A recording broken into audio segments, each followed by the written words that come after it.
நம்ம சிதம்பரம் நடராஜர் கோயில் தேரை எப்படி வளைவுகள்ல திருப்புவாங்கன்னு தெரியுமா? தெரியாதவங்க இந்த வீடியோவை ஷேர் பண்ணி விடுங்க. ஆருத்ரா விழாவை முன்னிட்டு இன்னைக்கு தேர் திருவிழா சிதம்பரத்துல நடந்தது. சிவன் பக்தர்கள் ஆனந்த தாண்டவம் ஆட அந்த ஆடல் அரசனே தேர்ல அமர்ந்து வந்தாரு. இந்த மிகப்பெரிய தேரை நிறுத்த முட்டுக்கட்டைகள் எந்த அளவுக்கு முக்கியமோ அதே அளவு தேரை வளைவுகள்ல திருப்ப இன்னொரு பொருளும் முக்கியங்க.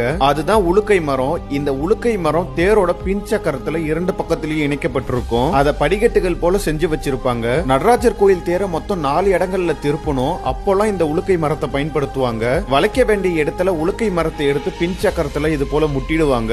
அதை சரியா பின் சக்கரத்துல முட்டிய பிறகு அங்க உள்ள ஊழியர்கள் அதை ஏறி உலுக்குவாங்க. இப்படி இதை உலுக்குறதாலதான் இதுக்கு பேரு உலுக்கை மரம்னு பேரு. இதை உலுக்கணும், அதே சமயத்துல சரியா தேரையும் இழுக்கணும். இந்த உலுக்கு மரத்தை ஆட்டி இது போல டப்புன்னு கீழே விழுந்தோடனே தேரை இழுப்புவாங்க. அப்படியே நகர்ந்து வளைஞ்சிருங்க தேரு. அந்த சமயத்துல கரெக்டா முட்டுக்கட்டையும் போடுவாங்க. மூலவரா இருக்கிற சாமியை உற்சவரா தேர்ல வர்றது சிதம்பரத்துல நடக்கிற ஒரு அதிசயங்கள்ல ஒண்ணு. இன்னைக்கு நமக்கு ரொம்பவே நல்லாவே ஆடல் அரசன் தரிசனம் கிடைச்சது. இந்த உலுக்கை மரத்தை பத்தி ஃபர்ஸ்ட் வாட்டி கேள்விப்படுறவங்க கண்டிப்பா ஒரு கமெண்ட் பண்ணிட்டு போங்க. ஓம் நம சிவாய.